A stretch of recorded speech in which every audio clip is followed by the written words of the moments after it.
মহাকুম্ভে স্নান করতে গিয়ে নিখোঁজ হলেন রানাঘাটের এক গৃহবধূ। নাম সুমিত্রা পাল। সুমিত্রা পাল, বয়স 54, বাড়ি নদিয়ার রানাঘাট পৌর তালপুর পাড়া এলাকায়। গত 27 জানুয়ারি পূর্ণ স্নানের জন্য এলাকার বাসিন্দা স্থানীয় বাসিন্দাদের সাথে স্নান করতে গিয়েছিলেন ওই গৃহবধূ। পরিবার সূত্রে জানা যায়, গত পরকাল ভোর রাতে স্নান করতে নামে, আর তারপর তাকে আর খুঁজে পাওয়া যাচ্ছে না ওই গৃহবধূকে। আর এই ঘটনায় রীতিমতো চিন্তিত পরিবার। এই গৃহবধূর ছেলে সুমন পাল বলেন, গত 27 তারিখ শিয়ালদহ স্টেশন থেকে স্থানীয় সঙ্গী সাথীদের নিয়ে কুম্ভ মেলায় স্নান করতে গিয়েছিল, তাই জন্য রওনা হয়। গত 28 তারিখ সেখানে গিয়ে পৌঁছন সুমিত্রা পাল। আর গতকাল ভোরে স্নান করতে নামেন তার মা, এবং এরপর থেকে তার খোঁজ পাওয়া যাচ্ছে না বলে দাবি ছেলে। যদিও মায়ের সাথে যাওয়া সঙ্গী সাথীরা তারা প্রত্যেকেই ফিরে এসেছেন, তবে মায়ের বিষয়ে সঙ্গী সাথীরা তার মায়ের খোঁজ নিতে পারছেন না। আর এরপর প্রশাসনের থেকে যোগাযোগ এবং হেল্পলাইন নাম্বারে যোগাযোগ করার চেষ্টা করলেও সন্ধান না মেলায় তারা চিন্তিত হয়ে পড়েছে। এই ঘটনায় রীতিমতো হতাশায় ভুগছেন পরিবার। কি করবেন বুঝে উঠতে পারছেন না তারা। কি নাম আপনার? কাকলি মালাকার।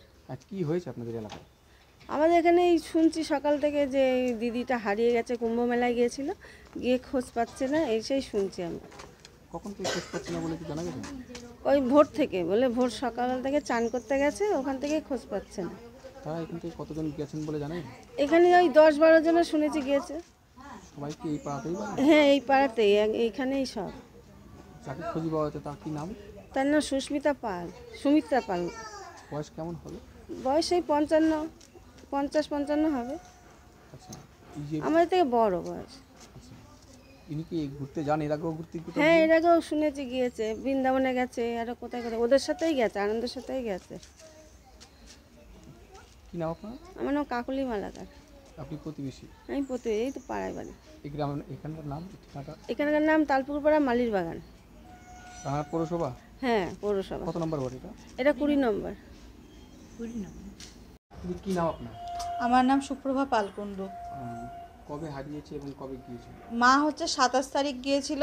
27 তারিখ শিয়ালদার থেকে ট্রেন ছিল হামসাফার 1:10-এ, সেই ট্রেনে করে গিয়েছিল।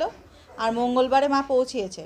মঙ্গলবার রাত 10:30 অবধি আমরা মার সঙ্গে যোগাযোগ করতে পেরেছি, কিন্তু যে বুধবারের স্নান ছিল 4টে থেকে 5টার মধ্যে, সেই সময় বলে মা স্নানে নেমেছিল। তারপর থেকে আর ওদের সঙ্গে কোনো যোগাযোগ নেই মার। 4-5টার মধ্যে কোন টাইম? ভোরবেলা 4টে থেকে 5টার মধ্যে। তারপর আমরা 7টার সময় ওদের ফোন করি, তখন ওরা বলে যে কাকিমাকে আর খুঁজে পাওয়া যাচ্ছে না। তারপর থেকে আর মার সঙ্গে আমাদের কোনো যোগাযোগই নেই। ওনার সাথে কোনো, ওনার কাছে ফোন ছিল? ওনার কাছে ফোন ছিল, সেই ফোনটা আবার আমাদের যার সঙ্গে গিয়েছিল তার কাছে দিয়েছিল।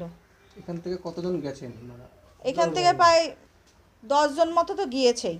তাদের বাড়ি কোথায়? তাদের আমাদের আশেপাশেই বাড়ি, তারা আমাদের প্রতিবেশী।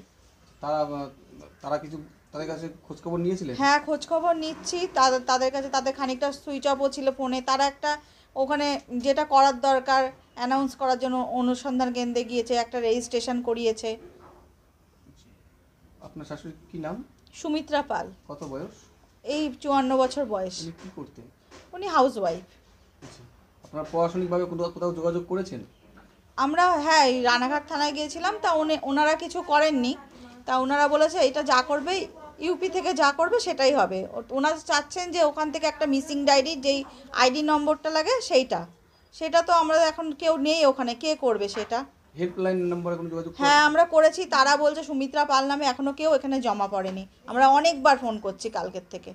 আপনারা কতটা চিন্তায় রয়েছে? আমরা প্রচণ্ডই চিন্তায় হয়েছি, কারণ মা ভীষণ অসুস্থ। মা কি হলো, তার উপরে একটা পদপিষ্ট হওয়ার ঘটনা শুনেছি। এবার কখন কি হয়েছে কিছু বলতে পারছি না। আমরা চাচ্ছি মাকে যাতে আমরা সুস্থভাবে ফিরে পাই। আপনারা লাস্ট যোগাযোগ কোন টাইমটা করতে? আমরা মঙ্গলবার 10:30টার সময় মার সঙ্গে লাস্ট ফোন করেছি, আর কথা হয়নি আমাদের সঙ্গে। মার ফোনটাও তো কাছে নেই, আর মার কোনো নাম্বারও মনে নেই। মা হচ্ছে হিন্দি বুঝতে পারবে ঠিকই, বলতে তো পারবে না। কি নাম আপনার? আমার নাম সুপ্রভা পালকুণ্ডু। আপনার কে হয়? আমার শাশুড়ি মা হয়।